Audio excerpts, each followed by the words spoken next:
유신그룹 타워 주층. 회장 직속 전략기획실의 공기는 유리창 밖 서울의 스카이라인만큼이나 차갑고 날카로웠다. 거대한 흑단 테이블 주위로 대한민국 경제를 움직인다는 자부심으로 가득 찬 중력들의 얼굴에는 옅은 긴장감이 서려 있었다. 그들의 시선은 모두 한 곳, 테이블 상석에 앉은 젊은 황제에게로 향해 있었다. 권희준, 32의 나이에 유신그룹의 총수가 된 남자. 감정을 읽을 수 없는 매끄러운 얼굴. 한치의 흐트러짐도 없는 맞춤 슈트. 그리고 그 안에 감춰진 얼음 송곳 같은 지성. 사람들은 그를 차가운 손에 마이더스라 불렀다. 그가 손대는 모든 사업은 황금으로 변했지만 그 과정에서 수많은 이들이 눈물을 흘려야 했다. 3분기 구조조정안 최종 보고 바랍니다. 그의 낮은 목소리가 회의실의 침묵을 갈랐다. 기획조정실장이 떨리는 손으로 파일을 넘기며 입을 열었다.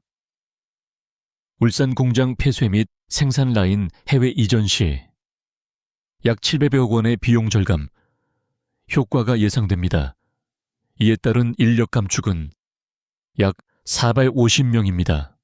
테이블 한쪽에서 평생을 유신에 바친 늙은 공장장이 어렵게 입을 열었다. 회장님, 재고해 주십시오. 그들은 단순한 숫자가 아닙니다. 수십 년간 유신을 위해 헌신해온 직원들과 그 가족들입니다. 권희준의 눈동자가 아주 미세하게 그를 향해 움직였다. 그 시선에는 어떤 감정도 담겨있지 않았다. 마치 소음을 내는 기계를 보는 듯한 눈빛이었다. 감성은 회사를 살리지 못합니다. 박전무. 그는 서류에서 눈을 떼지 않은 채 말했다. 숫자가 말해주는 것만 믿으시죠. 당신의 온정주의 때문에 회사가 입을 손실은 당신이 책임질 겁니까? 이 안건은 이대로 승인합니다. 다음. 더 이상의 반론은 없었다. 회의는 그의 일방적인 지시와 결정으로 1시간 만에 끝이 났다. 중력들이 굳은 얼굴로 회의실을 빠져나가고 마침내 거대한 공간에 이주는 홀로 남았다. 그는 자리에서 일어나 통유리창으로 다가갔다. 발 아래로 그가 정복한 도시가 장난감처럼 펼쳐져 있었다.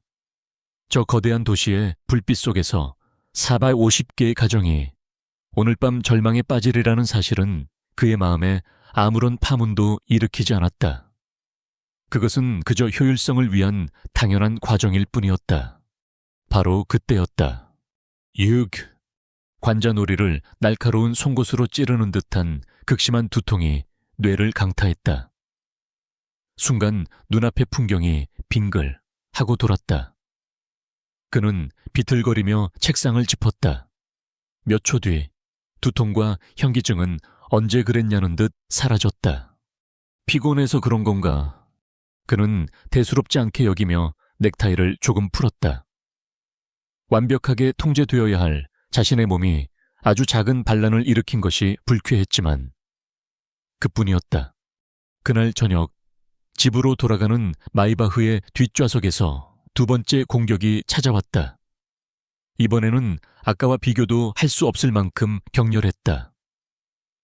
차창 밖으로 흐르던 도시의 불빛들이 수만 개의 바늘이 되어 눈을 찔렀다. 머릿속에서 폭탄이 터지는 듯한 고통에 그는 신음하며 머리를 감쌌다. 자세워. 그의 고함에 놀란 운전기사가 갓길에 급하게 차를 세웠다. 권희준은 가죽 시트에 몸을 웅크린 채 생전 처음 겪어보는 무력한 고통 속에서 가쁜 숨을 몰아쉬었다. 유신그룹 VIP 병동의 하얀 방. 세상의 모든 소음이 차단된 듯한 그곳에서 권희준은 며칠을 보냈다. 대한민국 최고의 의료진들이 그의 주위를 맴돌았고 최첨단 의료 장비들이 쉴 새 없이 그의 몸을 스캔했다. 하지만 결과는 언제나 원인 불명이었다. 마침내 독일에서 초빙된 세계적인 뇌신경학 권위자 클라우스 리히터 박사가 그의 병실을 찾았다. 그는 수많은 데이터가 담긴 태블릿 PC를 넘겨보며 무거운 입을 열었다. 회장님께 발병한 것은 특발성 신경세포 퇴행 증후군으로 보입니다. 생전 처음 들어보는 병명이었다. 아주 희귀한 질병입니다. 어떤 외부 요인이나 유전적 요인 없이 신경세포가 스스로 사멸하며 온몸의 기능이 서서히 그리고 급격하게 정지하는 병이죠. 현대의학으로는 유감스럽지만 원인도 치료법도 없습니다. 그래서 결론이 뭐지? 이준이 차갑게 물었다. 리히터 박사는 잠시 말을 고르다가 조용히 사형 선고를 내렸다. 예상되는 시간은 3개월에서 최대 6개월입니다. 의사가 나가고 다시 방 안에 혼자가 된 이준은 한동안 미동도 하지 않았다. 3개월, 6개월. 그의 머릿속에서 그 단어들이 메아리 쳤다. 웃음이 나왔다. 수조 원의 자산을 움직이고 수만 명의 운명을 결정하는 이 권희준의 목숨값이 고작 6개월이라는 사실이 어처구니가 없었다. 분노가 치밀어 올랐다. 그는 침대 옆 테이블에 있던 물 주전자를 집어들어 벽에 던져버렸다. 와장창 요란한 파열음이 정적을 깨뜨렸다. 그는 평생 자신의 의지대로, 계획대로 모든 것을 통제하며 살아왔다. 실패란 없었다. 변수란 없었다. 그런데 죽음이라니 이렇게 비논리적이고 통제 불가능한 일이 감히 자신에게 일어난단 말인가. 소문을 듣고 그의 숙부인 권상철 부회장과 사촌인 권민석 전무가 병실을 찾아왔다. 이준아, 괜찮은 거냐? 대체 이게 무슨 일이냐? 그들은 금방이라도 눈물을 흘릴 것처럼 슬픈 표정을 지었지만 그들의 눈빛 깊은 곳에서는 숨길 수 없는 탐욕이 번뜩이고 있었다. 옥좌에서 내려올 준비를 하는 황제를 바라보는 승냥이들의 눈빛이었다. 내가 없으면 유신은 어떡하냐? 어서 기운 차려야지. 그들의 위선적인 위로가 역겹게 귓가를 맴돌았다. 이준은 그들을 쫓아내고 다시 혼자가 되었다. 절망이 차가운 안개처럼 그의 온몸을 감쌌다. 며칠이 흘렀다. 삶의 의지를 잃은 이준은 멍하니 창밖만 바라보고 있었다. 그때 병실 문이 조용히 열리고 한 노인이 들어왔다. 한의사 박진태. 과거 그의 한의학 연구소가 비과학적이고 시대에 뒤떨어진다는 이준의 말 한마디에 하루아침에 폐쇄되었던 인물이었다. 그 꼴이 말이 아니구만. 젊은이. 박진태는 혀를 차며 그의 침대 곁에 앉았다. 이준은 그를 쫓아낼 기력조차 없었다. 최첨단 의학도 못 고치는 병이 있지. 마음에서 생긴 병 말이야. 자네처럼 텅 비어버린 영혼에서 자라나는 병. 박진태는 품에서 낡은 비단 주머니 하나를 꺼냈다. 지리산 깊은 곳에 담양이라는 마을이 있네. 대대로 약초를 다루며 살아가는 사람들이 있지. 그들은 몸의 병이 아니라 마음의 병을 고치는 사람들이야. 현대의학이 포기한 길 잃은 영혼들을 구원해왔지. 그는 비단 주머니를 이준의 침대 옆 테이블에 올려놓았다. 믿져야 본전 아닌가. 자네를 짓누르는 그 화려한 왕관을 잠시 내려놓고 마지막으로 한번 가보게. 진짜 살고 싶다면 말이야. 박진태는 그 말을 남기고 조용히 병실을 나갔다. 이준은 한참 동안 테이블 위에 놓인 낡은 주머니를 바라보았다. 미신 같은 소리, 사기꾼 같은 늙은이. 그의 이성은 그렇게 말하고 있었다. 하지만 그의 본능은, 죽음의 문턱에 선 한 인간의 처절한 생존 본능은 다른 것을 말하고 있었다. 그는 천천히 떨리는 손을 뻗어 비단 주머니를 집어들었다. 주머니를 열자 지금껏 한 번도 맡아본 적 없는 맑고 천가한 풀향기가 코끝을 스쳤다. 그것은 그의 무균실 같은 세상에는 존재하지 않았던 흙의 냄새, 생명의 냄새였다. 서울의 잿빛 풍경이 녹색의 사냐로 바뀌는 데는 그리 오랜 시간이 걸리지 않았다. 권희주는 직접 운전대를 잡았다. 그의 벤츠 G클래스는 아스팔트가 끊기고 흙먼지 날리는 비포장도로에 들어서자 마치 길을 잃은 검은 야수처럼 거친 숨을 몰아쉬었다. 내비게이션은 이미 몇 시간 전에 신호가 끊겼다. 그는 창문을 내리고 경운기를 몰고 가는 노인에게 길을 물어야 했다. 노인은 그의 위압적인 차와 더 위압적인 얼굴을 보고 겁을 먹은 듯 손가락으로 상의슬개 한 지점을 가리킬 뿐이었다. 마침내 지도에도 나오지 않는 작은 마을, 소망골의 입구에 도착했다. 수백 년 된 느티나무가 마을의 수호신처럼 서 있었고 흙담과 기와지붕을 얹은 집들이 옹기종기 모여 있었다. 그의 차는 마치 미래에서 온 외계 비행선처럼 고즈넉한 풍경 속에서 이질적인 존재감을 뽐냈다. 그는 오신의 약초방이라는 낡은 팻말이 걸린 집 앞에 차를 세웠다. 집 마당에서는 약초를 말리는 냄새가 훅 끼쳐왔다. 그때 그의 시선이 집 옆으로 펼쳐진 거대한 암벽에 꽂혔다. 그리고 그 암벽을 오르기 위해 낡은 로프를 허리에 묶고 있는 한 여자를 발견했다. 오봄이었다. 질긴 면바지에 등산화 차림, 햇볕에 그을린 건강한 피부와 질끈 묶어 올린 머리카락, 그리고 무엇보다 그 어떤 두려움도 담겨있지 않은 맑고 당찬 눈빛. 그녀는 할머니로 보이는 노인에게 씩씩하게 외치고 있었다. 할머니, 걱정 마세요. 저 바위솔만 있으면 할아버지 기침이 뚝 떨어질 거예요. 금방 다녀올게요. 아이고, 봄아 위험하다. 그냥 다른 약을 쓰자꾸나. 노인의 만류에도 불구하고 그녀는 익숙하게 로프를 확인한 뒤 암벽을 오르기 시작했다. 이주는 기가 막힌다는 표정으로 그 광경을 지켜봤다. 저런 원시적인 방법으로 약초를 구한단 말인가. 목숨을 담보로 한 어리석은 짓이라고 그는 생각했다. 하지만 그의 생각과 달리 보미의 몸짓은 가벼운 다람쥐처럼 날렵했다. 전문 산악인처럼 장비에 의존하는 것이 아니라 마치 산과 하나가 된 듯 바위의 틈새와 결을 본능적으로 읽어내며 움직였다. 그의 시선은 자신도 모르게 그녀의 움직임 하나하나를 좇고 있었다. 경멸로 시작된 시선은 어느새 경이로움으로 변해가고 있었다. 저 작은 체구 어디에서 저런 힘과 용기가 나오는 것일까? 보미가 목표로 했던 바위솔 군락지에 거의 다다랐을 때였다. 그녀가 발을 디딘 바위 조각이 우지직 소리를 내며 부서져 내렸다. 아즈, 짧은 비명과 함께 그녀의 몸이 허공에 대롱 매달렸다. 그녀를 지탱하는 것은 오직 낡은 로프 한 가닥과 바위 틈을 붙잡은 그녀의 가느다란 손가락뿐이었다. 위험해. 이주는 저도 모르게 소리쳤다.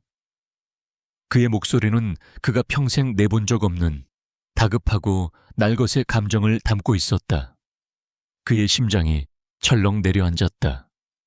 그가 경멸했던 어리석은 짓이 눈앞에서 비극으로 변하려는 순간이었다. 하지만 보미는 강했다.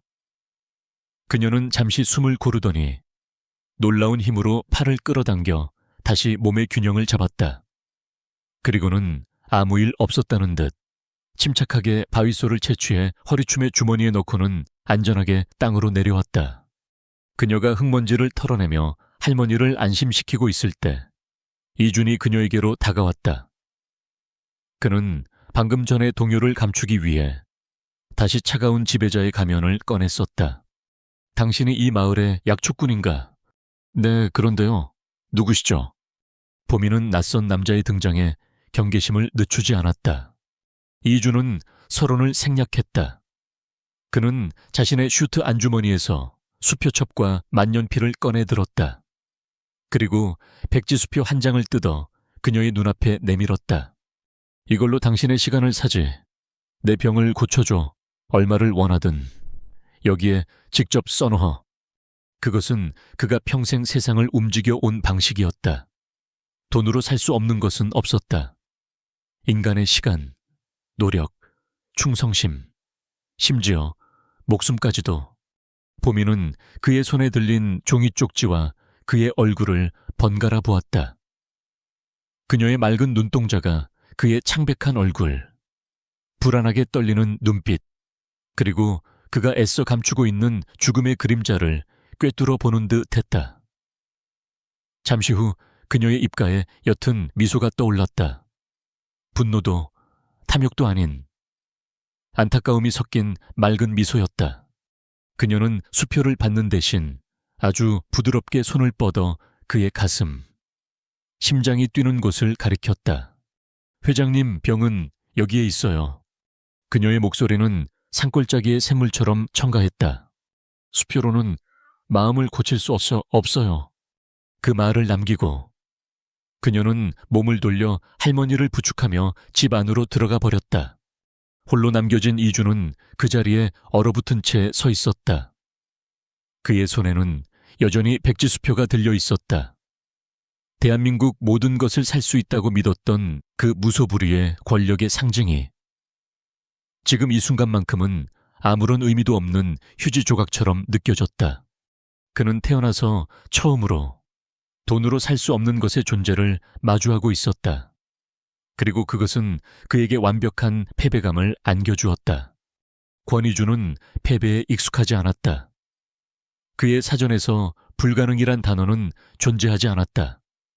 만약 문이 잠겨 있다면 그는 문을 부수거나 열쇠를 가진 사람을 매수하거나 정 안 되면 건물 전체를 사버리는 남자였다. 오봄이라는 시골 여자의 순진한 거절은 그의 자존심에 상처를 입혔지만 동시에 그의 승부욕을 자극했다.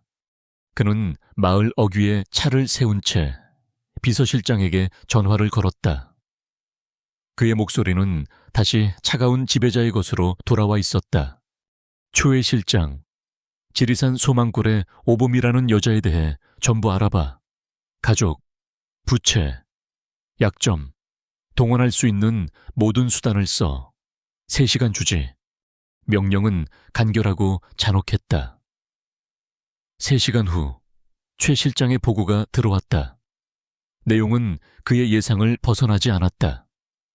오보미의 할머니는 1년 전 마을 공동 약초 재배단지를 조성해주겠다는 사기꾼의 말에 속아 태산 캐피탈이라는 대부업체에서 거액의 대출을 받았고 결국 모든 것을 잃었다. 태산 캐피탈은 이준의 경쟁사인 태산그룹의 악명 높은 자회사였다. 그들은 곧 오씨 집안의 마지막 남은 약초반마저 압류할 예정이었다. 이준의 입가에 옅은 미소가 걸렸다. 그는 마침내 그녀의 가격표를 찾아낸 것이었다.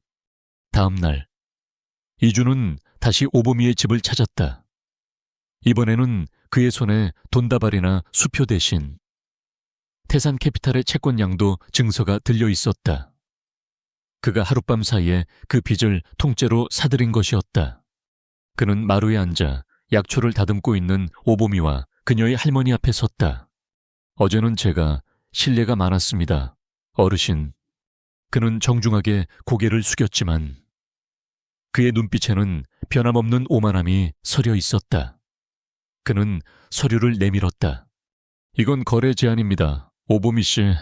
보미와 할머니가 서류를 보고 얼굴이 하얗게 질렸다. 자신들의 목을 조르던 빈 문서였다. 제가 이 빚을 해결해 드리겠습니다. 조건이 있습니다. 그는 잠시 말을 끊고 보미를 똑바로 쳐다보았다. 일렙길, 딱 100일 동안 서울에 있는 제 집으로 와서 제 개인 건강 컨설턴트가 되어주십시오. 당신이 가진 모든 방법을 동원해서 내 몸을 치료하는 겁니다.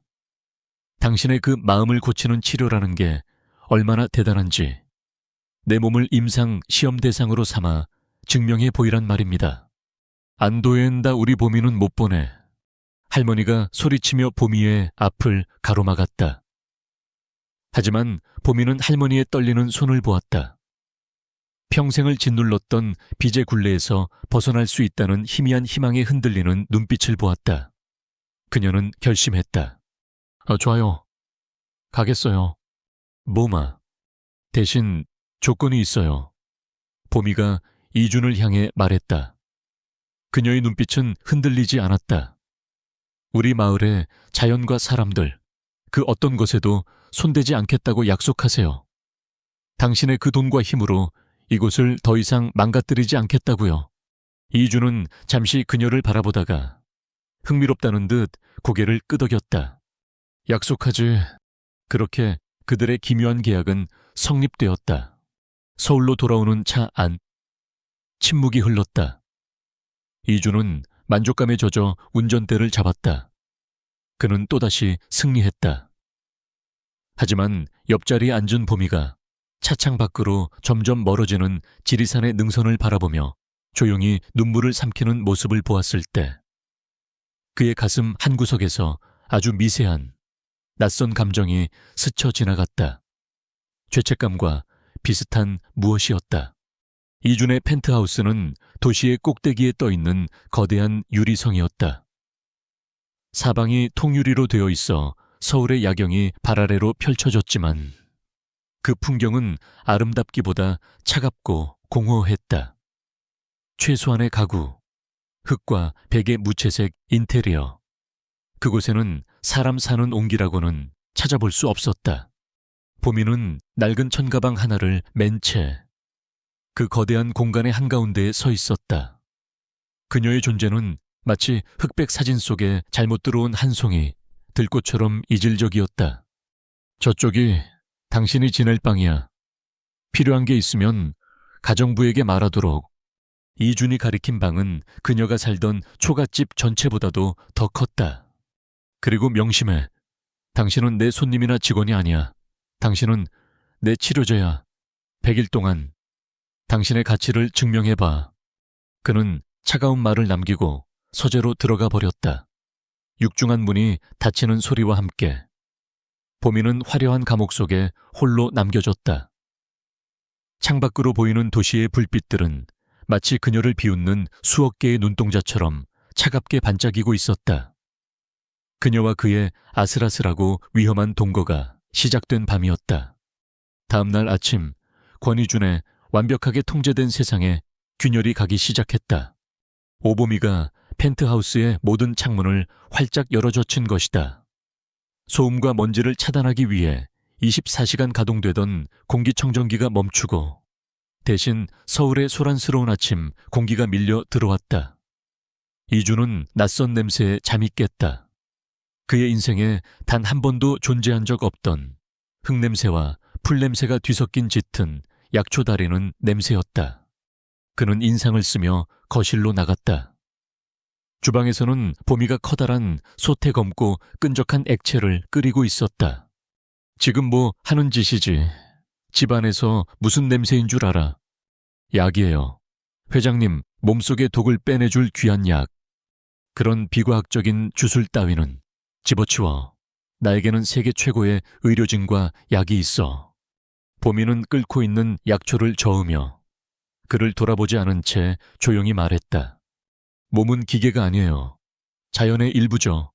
기계가 고장나면 부품을 갈아 끼우면 되지만 사람은 그럴 수 없어요.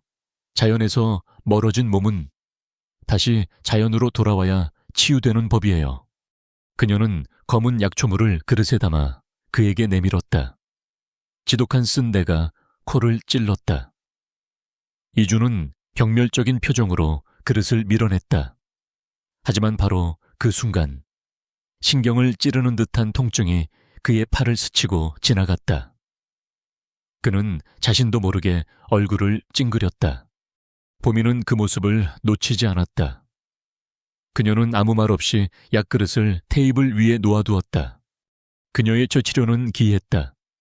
그녀는 아침마다 그를 테라스로 끌고 갔다. 그녀가 고향에서 직접 공수해온 살아있는 흙과 잔디가 깔린 작은 멍석 위를 맨발로 걸으라고 했다. 내가 미쳤어. 이 꼭대기에서 흙장난이나 하라고. 이준은 어이가 없어 소리쳤다. 하지만 보미는 막무가내였다. 그의 비싼 구두와 양말을 벗기고 그의 발을 억지로 잔디 위에 올려놓았다. 수십 년 만에 처음으로 흙을 밟은 그의 발바닥에 차갑고 축축한 감각이 전해졌다. 불쾌했지만 이상하게도 머리를 짓누르던 열기가 조금 가라앉는 듯한 기분이 들었다. 그들의 하루는 사사건건 부딪혔다. 이주는 어떻게든 자신의 통제력을 되찾으려 했고, 보미는 그가 쌓아올린 성벽을 하나씩 허물어뜨렸다. 그들의 기묘한 전쟁은 며칠 밤낮으로 계속되었다. 변화는 예고 없이 찾아왔다. 그날 밤, 이주는 서재에서 밀린 서류들을 처리하고 있었다. 병에 걸린 이후에도 그는 여전히 유신그룹의 황제여야 했다. 하지만 그의 몸은 더 이상 그의 의지를 따라주지 않았다. 갑자기 온몸의 신경이 뒤틀리는 듯한 격렬한 경련이 시작되었다. 그는 의자에서 굴러떨어져 바닥을 뒹굴었다. 의식은 있었지만 몸의 통제권을 완전히 잃어버렸다. 비명조차 제대로 지를 수 없었다. 상주하던 간호사가 달려와 응급주사를 놓았지만 증상은 조금도 나아지지 않았다. 그의 몸은 활처럼 휘어지며 극심한 고통 속에서 파들거렸다. 바로 그때 문이 열리고 보미가 들어왔다. 그녀는 패닉에 빠진 간호사와 달리 침착했다. 진정하세요. 괜찮아요. 제가 할게요. 그녀는 간호사를 도와 이준을 소파로 옮겼다. 그리고는 주방으로 달려가 절구에 무언가를 빻기 시작했다. 규칙적으로 울리는 절구 소리가 죽음의 공포가 감돌던 펜트하우스에 기묘한 안정감을 주었다. 잠시 후 그녀는 진한 갈색의 액체가 담긴 작은 그릇을 들고 돌아왔다. 짙은 뿌리 식물의 냄새가 났다. 이주는 고통으로 거의 의식을 잃어가고 있었다. 보미는 그의 머리를 자신의 무릎에 뉘었다. 그리고 숟가락으로 약을 떠서 그의 입술에 조심스럽게 흘려 넣었다. 괜찮아요. 괜찮아질 거예요. 그녀의 목소리는 주문처럼 그의 귓가에 울렸다. 쓰디쓴 약물이 목구멍을 타고 넘어갔다. 그런데 신기하게도 불타는 듯했던 신경이 서서히 진정되기 시작했다. 뒤틀렸던 근육이 이완되고 지옥 같던 고통의 파도가 서서히 잦아들었다. 얼마나 지났을까? 그는 기진맥진한 상태로 가쁜 숨을 몰아쉬었다. 온몸이 땀으로 흠뻑 젖어 있었다. 그는 자신도 모르게 자신을 간호하는 보미의 어깨에 지친 머리를 기댔다. 그녀에게서는 흙냄새와 풀냄새, 그리고 이상하게도 마음을 편안하게 하는 따뜻한 냄새가 났다. 그는 수개월 만에 처음으로 약이나 마취제 없이 깊은 잠에 빠져들었다. 며칠 후 권민석이 예고 없이 펜트하우스를 찾아왔다. 그는 거실 테이블 위에 온갖 약초를 널어놓고 분류하고 있는 보미를 보고 노골적으로 경멸의 표정을 지었다. 이게 다 뭐야? 집안에서 이상한 냄새가 진동을 하네. 시골 무당이라도 들인 건가, 형님? 그는 소파에 누워 쉬고 있는 이준을 향해 비아냥거렸다. 보미의 얼굴이 순간 굳었다. 이준은 눈도 뜨지 않은 채였다. 모두가 그가 보미의 편을 들어줄 리 없다고 생각했다. 하지만 그의 입에서 나온 말은 모두의 예상을 뒤엎었다. 내 손님이야. 그의 목소리는 나른했지만 그 안에는 서늘한 경고가 담겨 있었다. 예의를 지켜, 민서가. 권민석의 얼굴이 당황으로 물들었다. 그리고 그 순간 이준 자신도 놀랐다. 자신의 의지와는 상관없이 본능적으로 저 여자를 보호하고 말았다는 사실을. 그는 천천히 눈을 떴다. 그의 시선이 자신 때문에 당황한 보미의 얼굴에 잠시 머물렀다. 아주 짧은 순간이었지만 그들의 세상에 처음으로 미묘한 기류가 흘렀다. 그날 밤의 사건 이후 권이준과 오보미의 관계에는 미묘한 변화가 생겼다. 이준은 여전히 오만하고 까칠했지만 더 이상 보미의 치료 방식을 노골적으로 무시하거나 비웃지 않았다. 보미는 여전히 그를 까다로운 환자로 대했지만 그녀의 눈빛에는 그를 향한 연민과 책임감이 더 깊어졌다. 그는 어쩔 수 없이 그녀에게 의지해야 하는 자신의 나약함을 인정해야 했고, 그녀는 그의 얼음 같은 겉모습 아래 숨겨진 깊은 외로움을 조금씩 발견하기 시작했다. 그들의 하루는 조용한 일상으로 채워졌다. 아침이면 보미는 그가 마실 약초차를 다렸고, 이주는 군말 없이 그것을 받아 마셨다. 낮에는 그녀가 읽어주는 오래된 의학 서적을 듣거나, 그녀가 테라스의 작은 밭에 심어놓은 흙냄새를 맡으며 시간을 보냈다. 어느 날 오후 무료함을 견디지 못한 이준이 그녀에게 퉁명스럽게 물었다. 시골 생활은 뭐가 그렇게 좋지? 지루하고 불편하고 뒤떨어진 곳이 아닌가. 보미는 잠시 생각에 잠겼다가 창밖을 바라보며 조용히 이야기를 시작했다. 그녀는 대단한 철학을 이야기하지 않았다. 대신 아주 작은 것들에 대해 말했다. 봄이 와서 처음 도단한 쑥을 캘 때의 향긋함이 좋아요. 병들었던 송아지가 제 힘으로 다시 일어섰을 때의 뿌듯함도 좋고요. 옆집 할아버지네 담장이 무너지면 온 동네 사람들이 자기 일처럼 달려와서 같이 고쳐주거든요. 그럴 때 사람은 혼자가 아니구나 하고 느껴요. 그녀의 이야기는 꾸밈없고 소박했다. 하지만 그 이야기들은 날카로운 파편이 되어 이준의 가슴에 박혔다.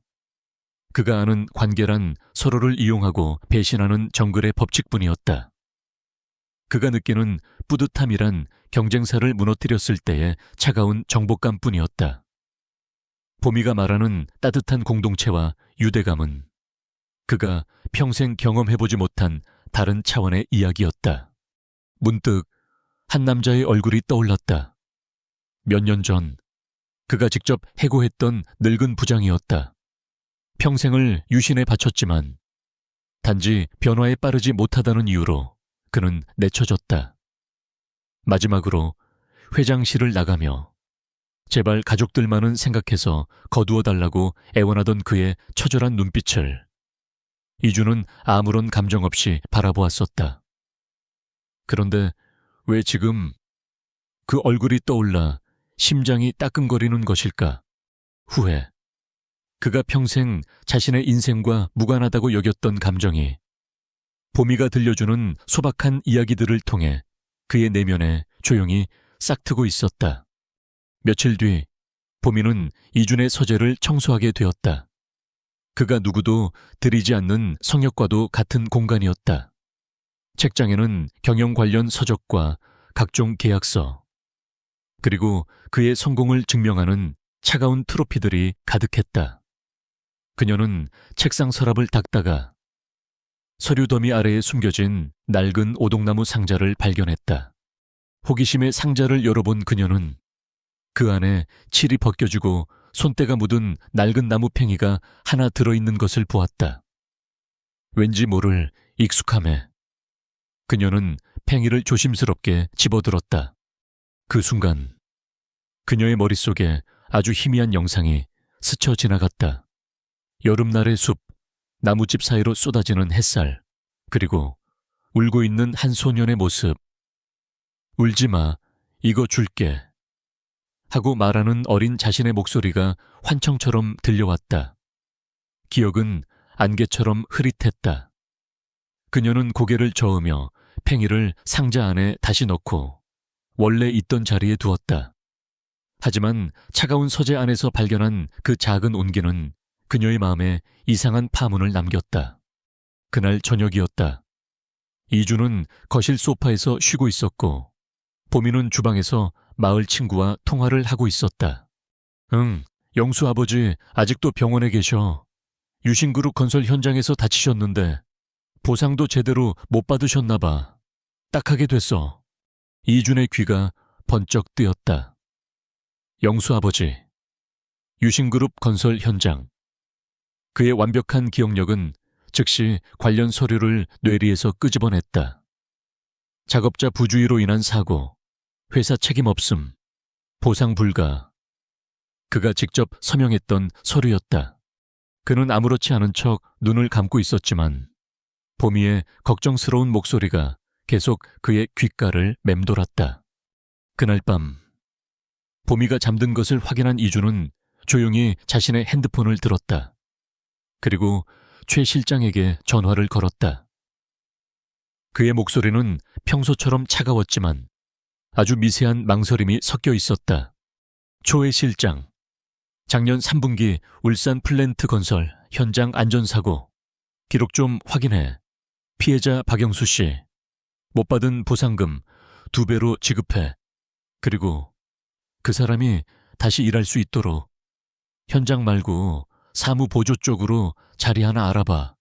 최 실장이 의아한 듯 되물었다. 회장님 이름으로 지원해 드릴까요? 아니, 이주는 즉시 대답했다. 내 이름은 빼. 회사 차원에서 지원하는 걸로 해. 조용히 처리해. 전화를 끄는 그는 어둠 속에 잠긴 도시의 야경을 바라보았다. 그의 안에서 아주 낯선 감정이 피어오르고 있었다. 자신의 과거에 대한 부끄러움, 그리고 아주 작고 연약하지만 분명히 존재하는 어떤 올바름을 행했다는 기묘한 감각. 그것은 권희준이 태어나서 처음으로 아무런 대가도 이익도 없이 행한 선이었다. 권민석은 초조했다. 권희준이 살아 돌아올지도 모른다는 가능성은 그의 야망에 드리워진 가장 어두운 그림자였다. 그는 이준의 병이 단순한 육체의 질병이 아님을 어렴풋이 느끼고 있었다. 문제의 핵심은 저 시골에서 온 계집 오봄이었다. 그녀가 이준의 곁에 있는 한 기적이라는 변수가 생길 수 있었다. 그는 그 변수에 싹을 잘라버리기로 결심했다. 며칠 후 그는 강남의 한 허름한 약재상을 운영하는 약사를 은밀하게 만났다. 그는 돈봉투와 함께 비서가 몰래 훔쳐온 보미의 약초차 샘플을 내밀었다. 이 약에 아주 소량만으로도 심각한 알레르기 반응을 일으키는 약재를 섞어주시오. 흔적도 남지 않고 기존의 약재와 섞여도 전혀 티가 나지 않게 할 수 있겠소. 돈에 눈이 먼 약사는 잠시 망설이다가 이내 고개를 끄덕였다. 그날 오후 펜트하우스는 평소처럼 고요했다. 보미는 정성껏 달인 약초차를 이준에게 건넸다. 최근 며칠 그의 안색은 눈에 띄게 좋아지고 있었다. 오늘 차는 향이 더 깊네요. 이준이 무심코 말했다. 보미는 몸이 좋은 기운을 받아들이기 시작했다는 증거예요. 라며 밝게 웃었다. 이준은 말없이 차를 마셨다. 변화는 10분도 차에 지나지 않아 찾아왔다. 갑자기 목이 타는 듯한 가려움과 함께 숨이 막혀왔다. 이준은 찻잔을 떨어뜨렸다. 거실 바닥에 값비싼 찻잔이 깨지는 소리가 날카롭게 울렸다. 그의 얼굴과 목이 붉게 부어오르기 시작했고 그는 소리 없는 비명을 지르며 자신의 목을 부여잡았다. 회장님 왜 그러세요? 보미는 새하얗게 질려 그에게 달려갔다. 그녀의 눈에는 생전 처음 보는 공포가 가득했다. 때마침 우연히 들렀다는 권민석이 펜트하우스에 도착했다. 그는 이 광경을 보고 과장되게 놀라며 구급차를 불렀다. 순식간에 펜트하우스는 아수라장이 되었다. 유신병원 VIP 병동. 응급처치로 간신히 목숨을 건진 이주는 산소호흡기에 의지한 채 침대에 누워 있었다. 병실은 권상철 부회장을 비롯한 권씨 일가 사람들로 가득 차 있었다. 그들의 분노와 비난은 모두 한 사람. 구석에서 죄인처럼 떨고 있는 오보미에게로 향해 있었다. 권민석이 결정적인 증거라는 듯 가짜 성분 분석 보고서를 모두에게 내밀었다. 이것 보십시오. 숙부님 형님이 마신 약초차에서 백선피라는 성분이 검출되었습니다. 이 약재는 특정 체질에게는 치명적인 알레르기를 유발하는 독초입니다. 저 여자가 고의로 형님을 독살하려 한 겁니다. 이 천에 죽일 년. 권상철이 보미의 뺨을 향해 손을 치켜들었다. 하지만 그 손은 허공에서 멈췄다. 이준이 힘겹게 손을 들어 그의 팔을 잡은 것이었다. 당장 저 계집을 살인미수죄로 고소해. 네가 망설이면 내가 직접 나서겠다. 숙부가 소리쳤다. 모두의 시선이 이준에게 쏠렸다. 그들은 이준이 당연히 과거의 그 냉혹한 권이준으로 돌아가 저 시골 계집을 지옥으로 던져버릴 것이라 예상했다. 이준은 산소호흡기 너머로 거친 숨을 내쉬며 보미를 바라보았다. 그녀는 눈물로 얼룩진 얼굴로 두려움에 떨면서도 그를 똑바로 쳐다보고 있었다. 그 눈빛, 그 안에는 억울함과 공포는 있었지만 죄책감이나 악에는 단 한 점도 없었다. 그의 뇌리 속으로 아픈 자신을 밤새 간호하던 그녀의 모습, 약을 먹여주던 따뜻한 손길, 괜찮을 거라며 속삭이던 다정한 목소리가 스쳐 지나갔다. 이성과 본능이, 과거의 불신과 새롭게 싹튼 믿음이 그의 안에서 격렬하게 충돌했다. 마침내 그는 결정을 내렸다. 그는 거칠게 산소호흡기를 벗어 던졌다. 그리고 가족이 아닌 문가에 서 있던 최 실장을 향해 힘겹게 입을 열었다. 초회 실장, 지금부터 내 말만 들어. 그의 목소리는 갈라졌지만 그 안에는 거역할 수 없는 왕의 명령이 담겨 있었다. 권민석 전무의 지난 24시간 동선을 전부 확인해. 신용카드 내역, 통화기록, CCTV, 샅샅이 뒤져. 지금 당장. 권민석의 얼굴이 순간 잿빛으로 변했다. 최 실장의 능력은 경이로웠다. 몇 시간이 채 지나지 않아 모든 진실이 담긴 보고서가 이준의 손에 들어왔다. 권민석이 약재상을 만나는 CCTV 영상, 약사에게 거액을 송금한 내역, 겁에 질린 약사의 자백까지. 증거는 완벽했다. 이준은 휠체어에 몸을 의지한 채 병원 회의실로 권 씨 일가 전체를 소집했다. 그의 모습은 병약해 보였지만 그의 눈빛은 강철처럼 차가웠다. 그는 아무 말 없이 대형 스크린에 최 실장이 가져온 증거들을 하나씩 띄웠다. 회의실은 찬물을 끼얹은 듯 조용해졌다. 권민석은 사색이 되어 바들바들 떨었다. 모든 증거 상영이 끝나자 이준은 나지막이 입을 열었다. 권민석, 오늘부로 너는 유신그룹의 모든 직위에서 파면이다. 내일부터 넌 내 사촌도 권씨 집안의 사람도 아니야. 내 눈앞에서 사라져. 그는 고개를 돌려 충격에 빠진 다른 가족들을 둘러보았다. 그리고 당신들도 똑똑히 들어. 다시 한번 내 사람을 건드리는 자가 있다면 그게 누구든 내가 직접 지옥을 보여줄 테니까. 그의 선언에 회의실의 공기가 얼어붙었다. 그는 휠체어를 돌려 회의실 구석에 서 있던 보미에게로 향했다. 모두의 시선이 그들에게 쏠렸다. 그는 그녀의 앞에서 휠체어를 멈추고 그녀를 올려다보았다. 그리고 그가 평생 누구에게도 해본 적 없는 말을 했다. 미안하게 됐군. 내 가족 때문에. 그것은 그의 방식대로 할 수 있는 가장 진심 어린 사과이자 가장 완벽한 보호의 선언이었다.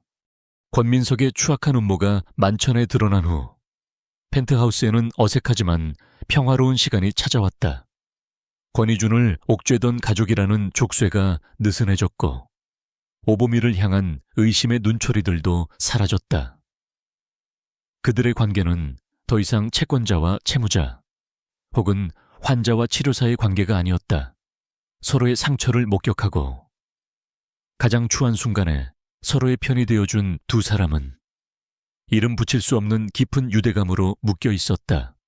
어느 날 저녁, 보미는 이준의 서재를 정리하다가 다시 그 낡은 오동나무 상자를 발견했다.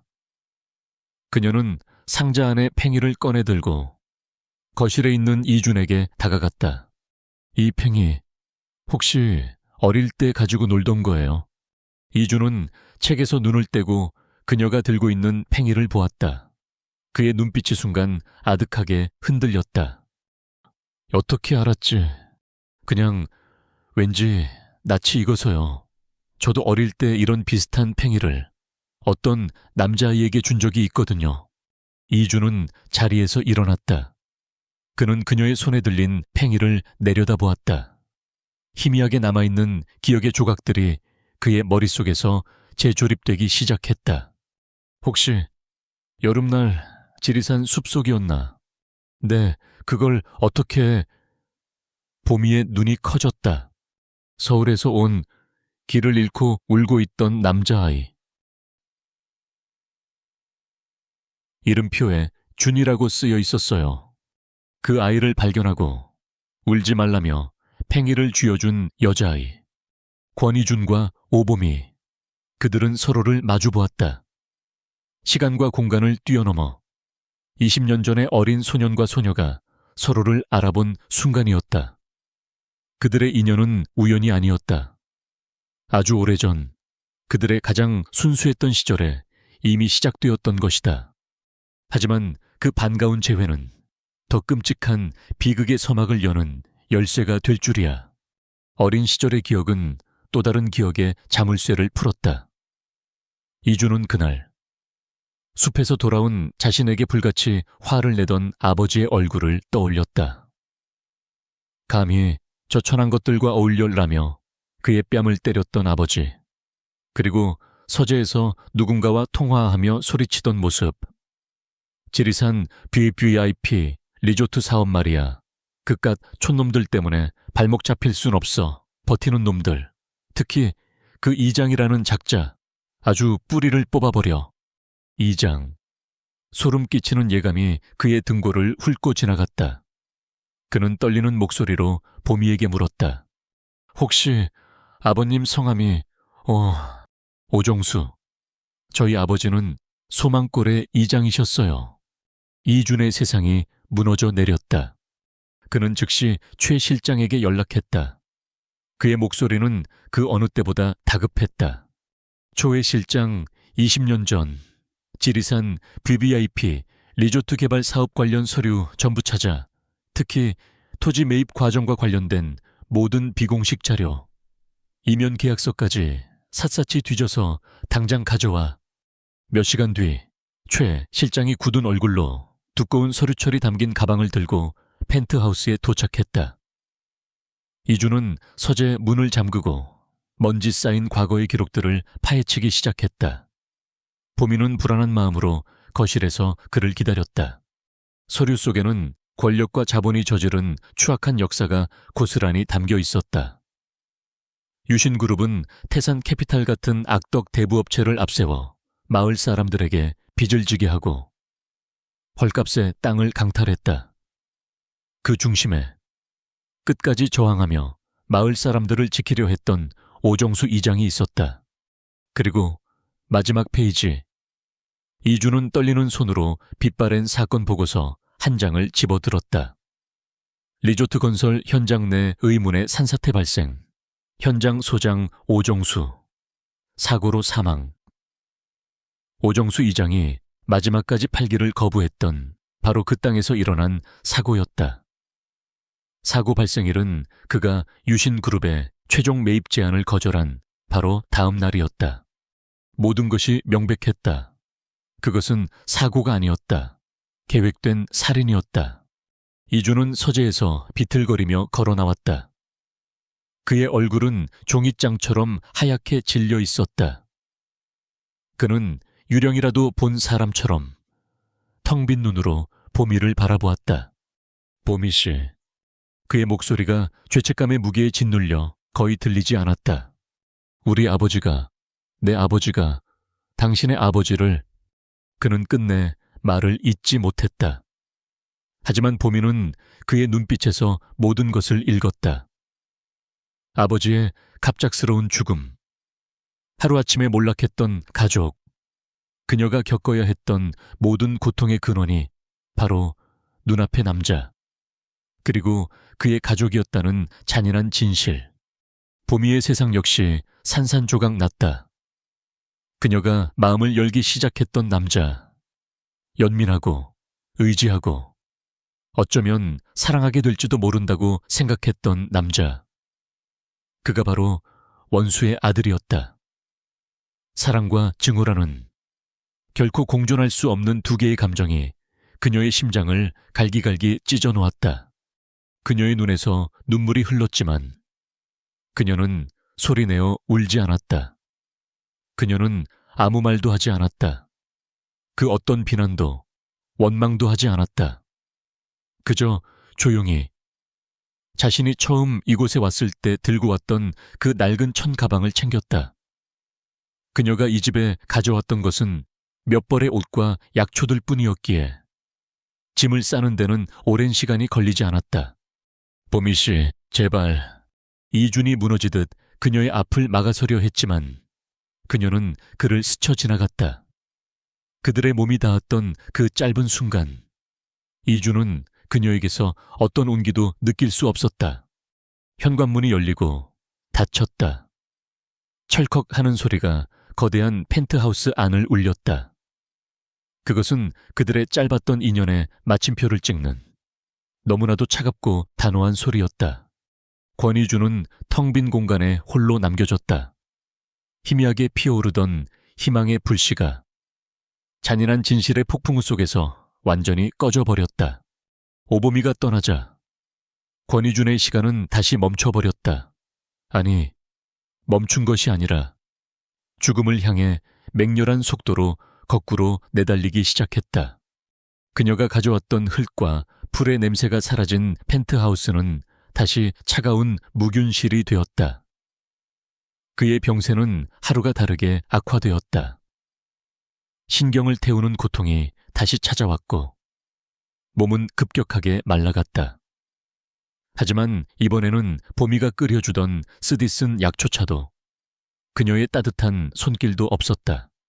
결국 그는 다시 병원으로 실려갔다. VIP 병동의 의사들은 고개를 저었다. 이상합니다. 모든 수치는 이전보다 더 나쁩니다.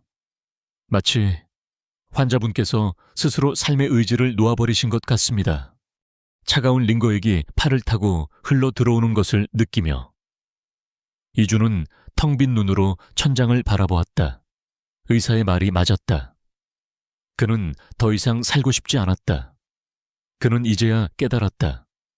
자신의 병을 잠재웠던 것은 약초가 아니었다. 그녀의 존재 그 자체였다.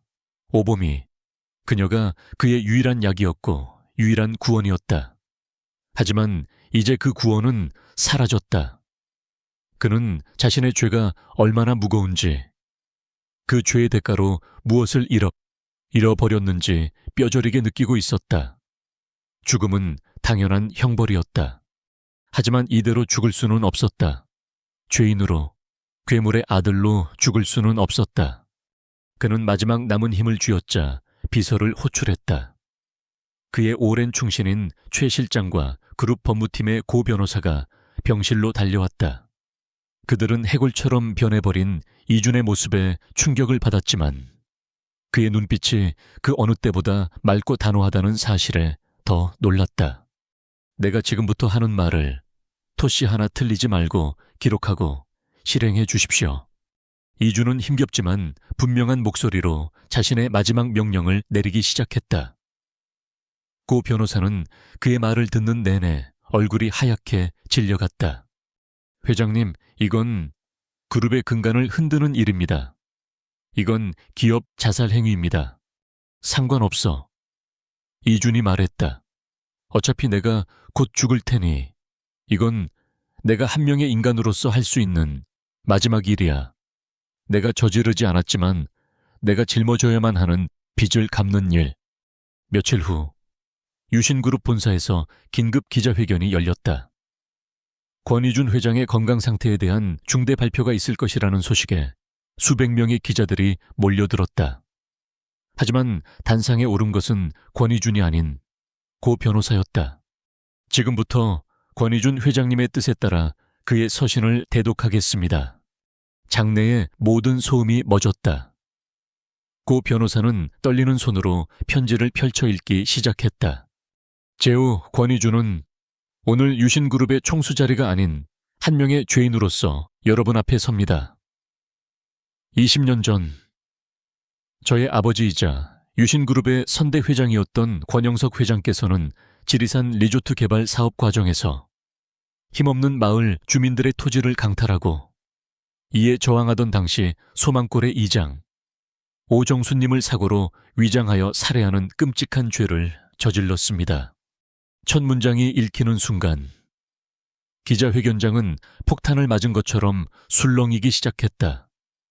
카메라 플래시가 미친 듯이 터져나왔다. 저는 그 피 묻은 돈으로 불을 쌓았고 그들의 눈물 위에서 성공을 누렸습니다. 저의 병은 아마도 그 모든 죄악에 대한 하늘의 형벌일 것입니다. 이제 저는 제가 가진 모든 것을 내려놓음으로써 그 죄를 속죄하고자 합니다. 고 변호사는 다음 장을 넘겼다. 제후 권희주는 제가 가진 유신그룹의 모든 지분을 포함한 전 재산을 사회에 환원하여 진실과 화해재단을 설립할 것을 선언합니다.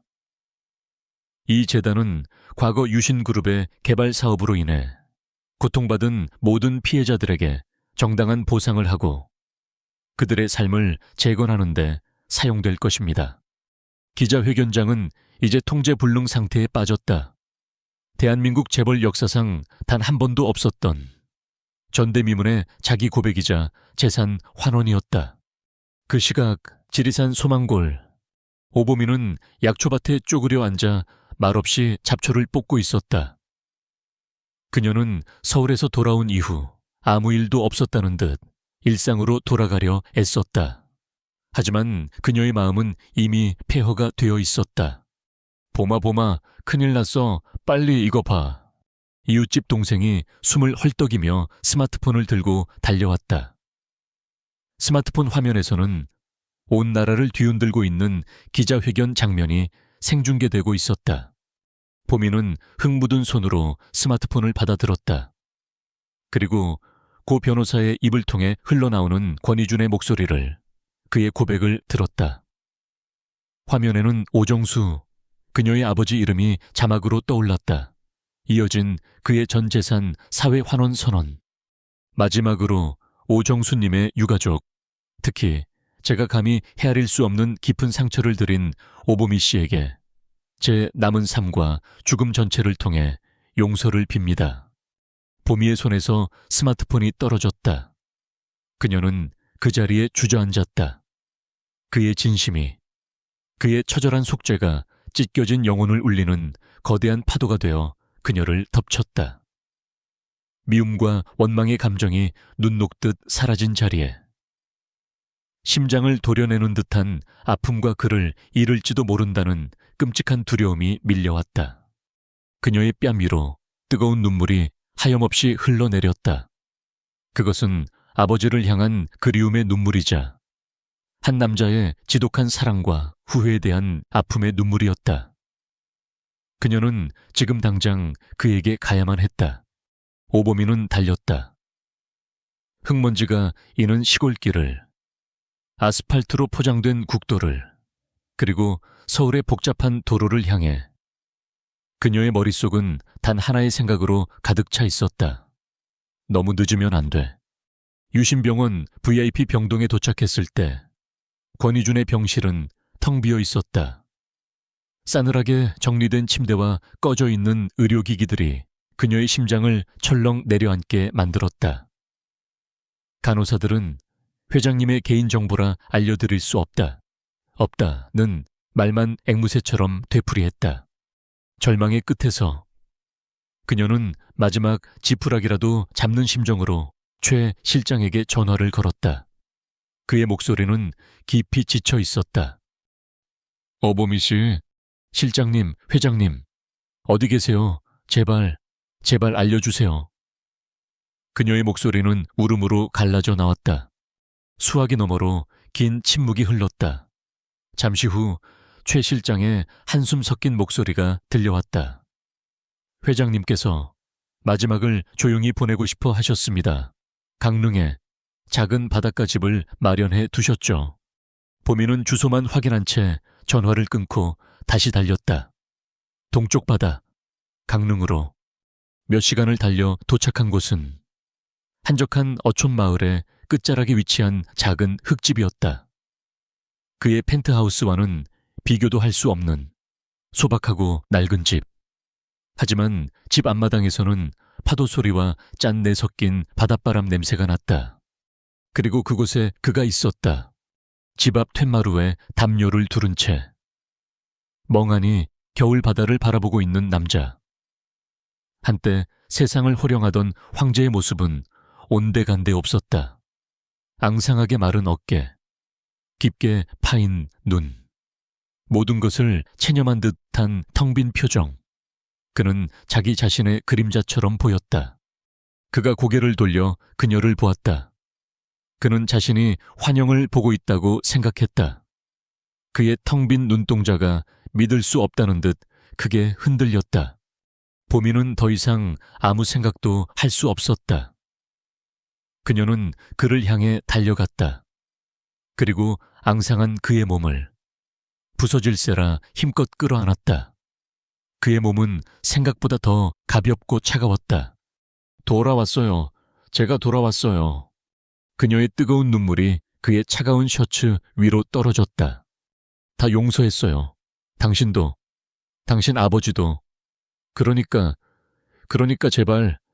그녀는 차마 뒷말을 잇지 못하고 그의 품에서 흐느꼈다. 이주는 가만히 있었다.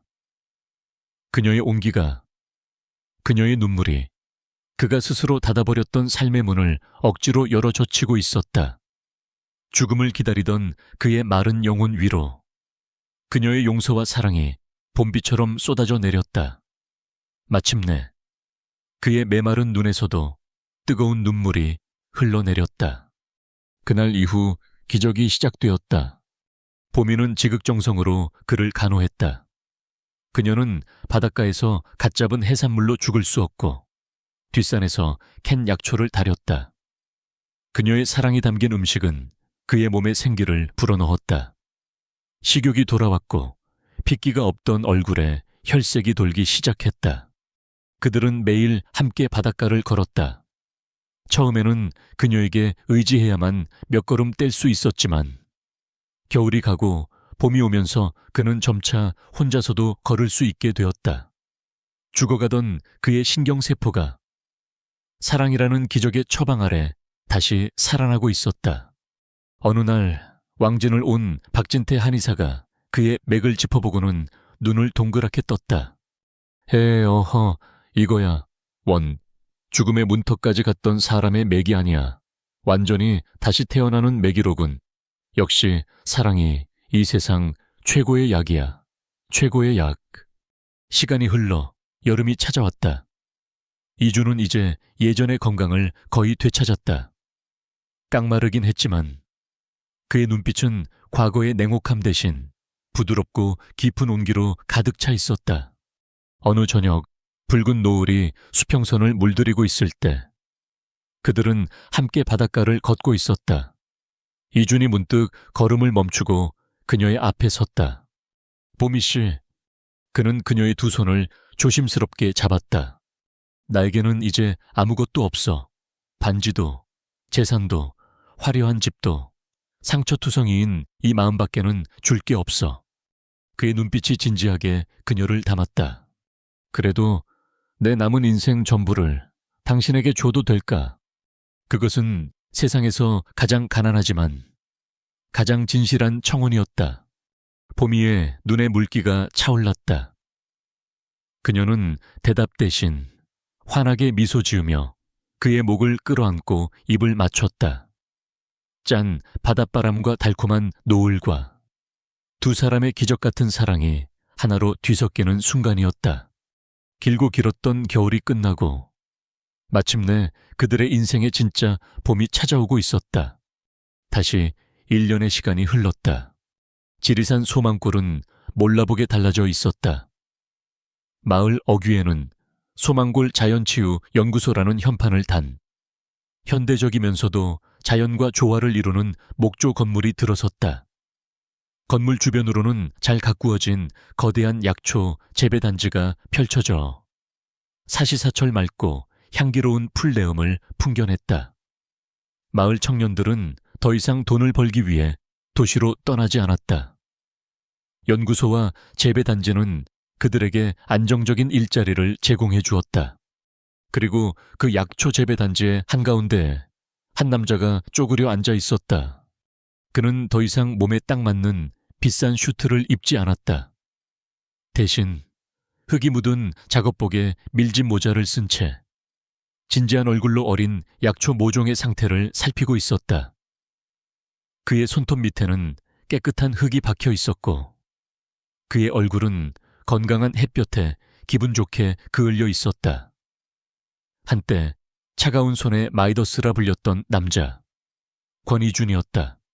완전히 건강을 회복한 그는 서울로 유신그룹으로 돌아가지 않았다. 그룹의 경영은 전문 경영인에게 맡겨졌고 그는 오보미와 함께 그녀의 고향으로 돌아왔다. 그리고 그가 속죄의 의미로 내놓았던 재산의 일부와 그의 천재적인 사업 수완, 그리고 보미의 해박한 약초 지식을 결합하여 이 연구소를 세운 것이었다. 이준 씨하에 다치겠어요. 이제 그만하고 저녁 먹어요. 언덕 위 그들의 작은 집 앞에서 보미가 손을 흔들며 외쳤다. 그녀의 목소리는 지리산의 맑은 공기처럼 청가했다. 이준은 고개를 들어 그녀를 보았다.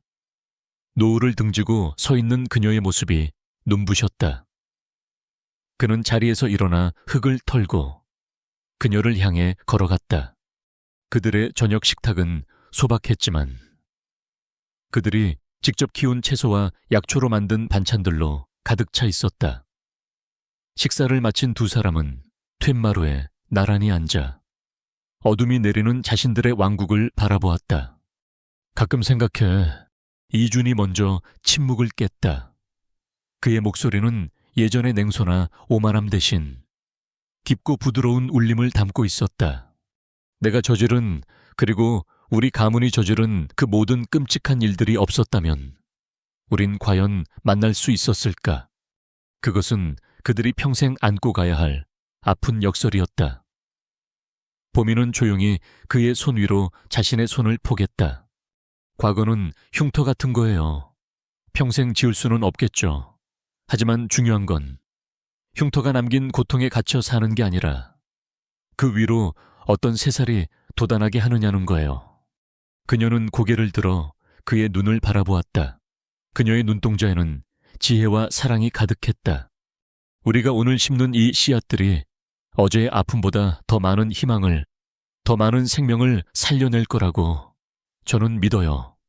이준은 대답 대신 그녀의 손을 힘주어 잡았다. 더 이상의 말은 필요 없었다. 밤이 깊어지고 하늘에는 별들이 총총히 떠올랐다. 반딧불이들이 그들의 작은 텃밭 위를 날아다녔다. 한때 도시의 가장 높은 곳에서 가장 낮은 곳을 내려다보며 세상을 경멸했던 남자와 세상의 가장 낮은 곳에서 가장 높은 하늘을 우러러보며 생명을 존중했던 여자. 두 사람은 서로에게 조용히 기댄 채 말없이 밤하늘을 바라보았다. 죽어가던 재벌 총수는 세상에 없었다. 모든 것을 후회하고 모든 것을 내려놓은 뒤에야 비로소 진짜 삶을 찾은 한 남자와 그의 상처 입은 영혼을 자신의 온기로 품어준 한 여자가 그곳에 있을 뿐이었다.